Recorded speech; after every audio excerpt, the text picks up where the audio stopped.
சக்கரவர்த்தியின் கட்டளை. நெருங்கி வந்த படகுகளை பார்த்தபடி சற்று நேரம் திகைத்து நின்ற விக்கிரமன் சட்டென்று உயிர் வந்தவனைப் போல் துடித்து பொன்னனை பார்த்து, பொன்னா, எடு வாளை என்று கூவினான். பொன்னனும் ஏதோ சிந்தனையில் ஆழ்ந்திருந்தான். விக்கிரமனுடைய குரல் கேட்டதும் அவன் விரைந்து விக்கிரமன் அருகில் வந்து, மகாராஜா, எனக்கு ஒரு வரம் கொடுக்க வேண்டும் என்றான். வரம் கேட்க நல்ல சமயம் பார்த்தாய் பொன்னா, சீக்கிரம் கேட்டுவிடு. ஆனால் என்னிடம் என்ன இருக்கிறது நீ கேட்பதற்கு என்று சிறிது வியப்புடன் கூறினான் விக்கிரமன். மகாராஜா, மாரப்ப பூபதியின் ஆட்களுடன் தாங்கள் சண்டையிடக் கூடாது. அவர்கள் ரொம்ப பேர், நாமோ 2 பேர்தான். பொன்னா, நீதானா இப்படி பேசுகிறாய்? உனக்கும் சோழ நாட்டு வீரவாசனை அடித்து விட்டதா என்றான் விக்கிரமன்.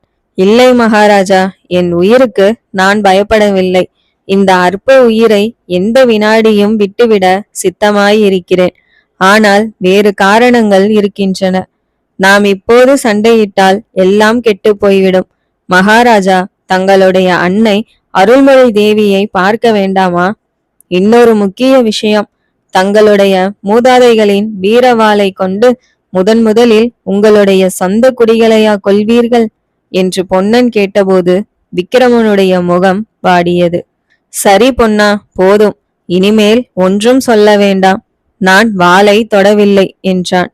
பிறகு குந்தவியை பார்த்து, தேவி, இந்த பெட்டியை பத்திரமாய் வைத்திருக்க வேண்டும். மறுபடியும் சந்திக்க நேர்ந்தால் கொடுக்க வேண்டும் என்றான். ஆனால் குந்தவியின் செவிகளில் அவன் கூறியது விழுந்ததோ என்னமோ தெரியாது. அவளுடைய முகத்தில் கோபம் கொதித்து கொண்டிருந்தது. ஆவேசம் வந்தவள் போல் நெருங்கி வந்த படகுகளை பார்த்து கொண்டிருந்தாள்.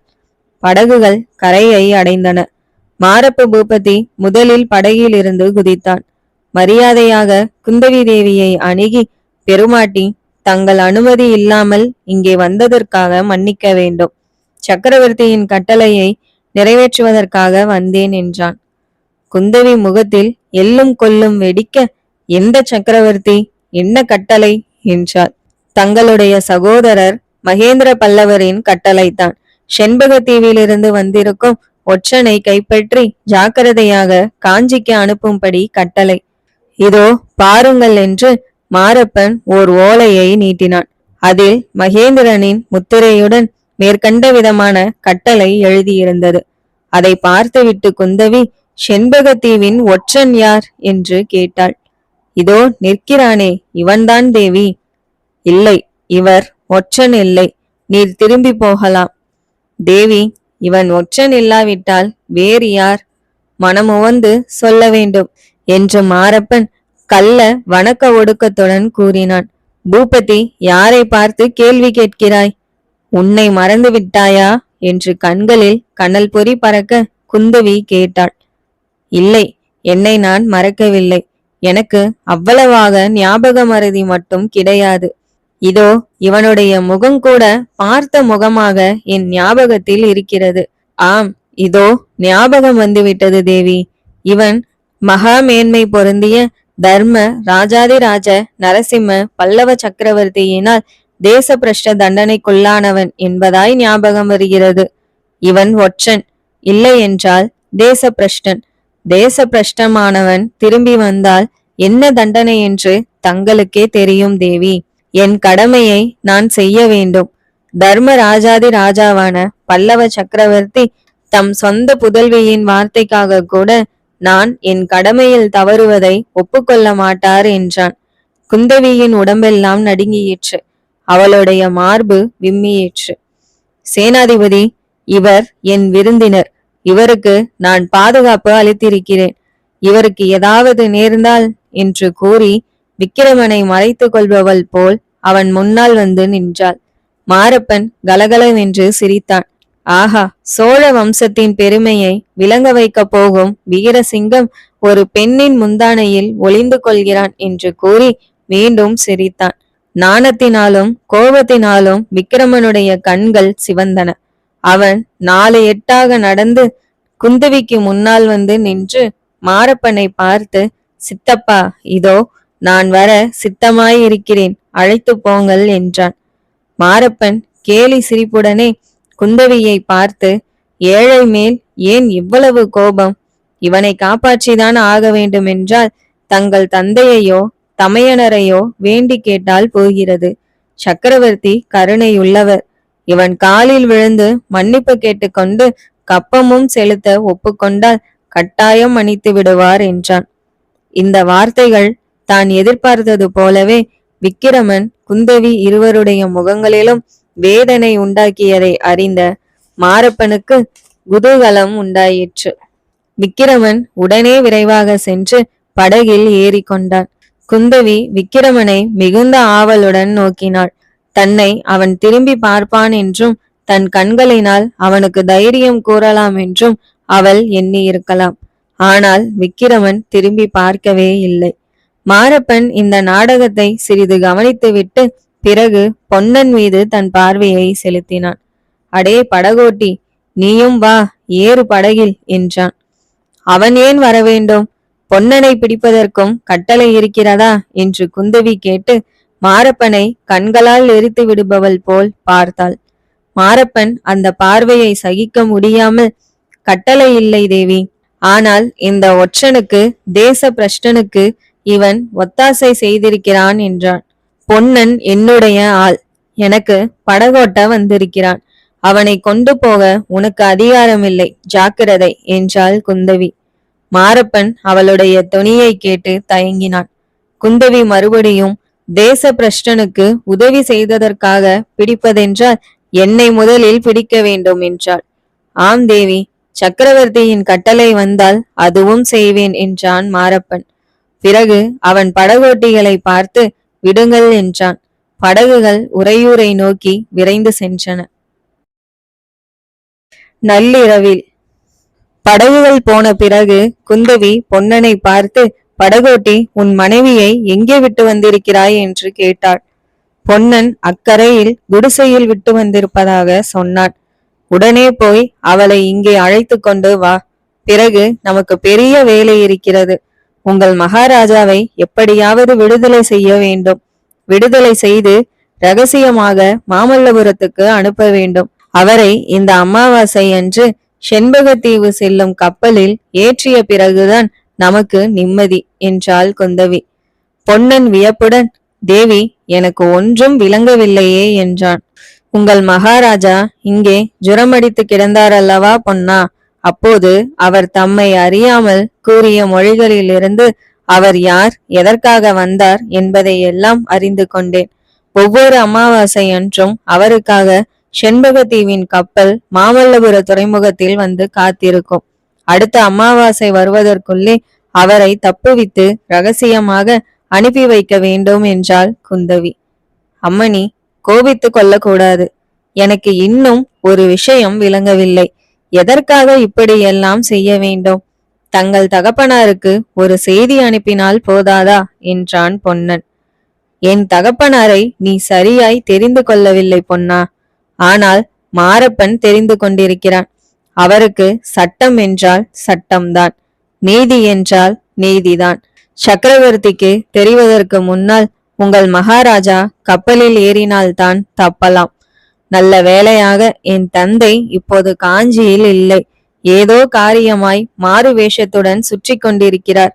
இதுதான் நமக்கு சமயம். இவ்விதம் குந்தவி கூறி வந்ததை கேட்டபோது பொன்னனுக்கு ஒரு நிமிஷம் தனக்கு தெரிந்ததை எல்லாம் சொல்லிவிடலாமா என்று தோன்றியது. ஆனால் தான் சிவனடியாருக்கு சத்தியம் செய்து கொடுத்திருந்தது நினைவுக்கு வந்தது.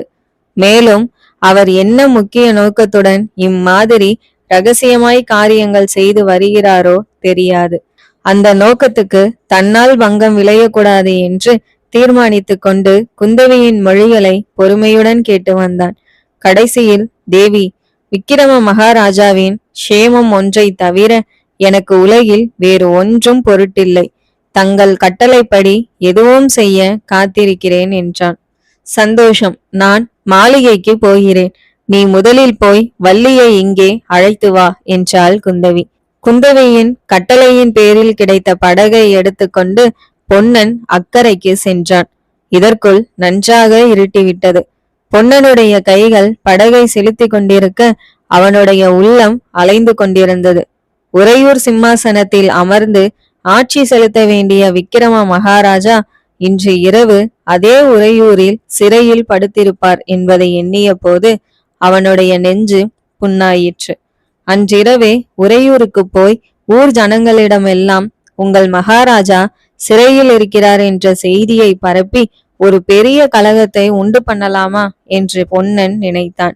பிறகு அது நடக்காத காரியம் என்று அவனுக்கே தோன்றியது. சோழ நாட்டின் மக்கள் இப்போது வீரமிழந்த கோழைகளாக போய்விட்டார்கள். அயல் மன்னனின் ஆதிபத்தியத்தை ஒப்புக்கொண்டு வாழ்கிறார்கள்.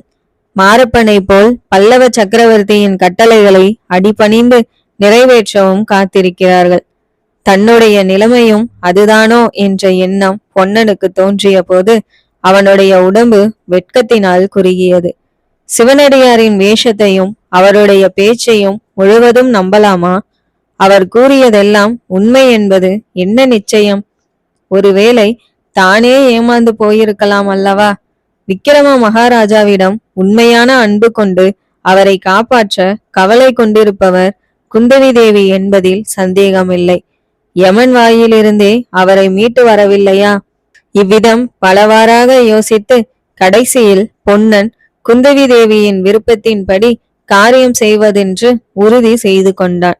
படகு அக்கரையை அடைந்ததும் பொன்னன் தன் குடிசையை அடைந்து கதவு சாத்தி தாளிட்டிருப்பதை பார்த்து அதிசயத்து கதவை தட்டினான்.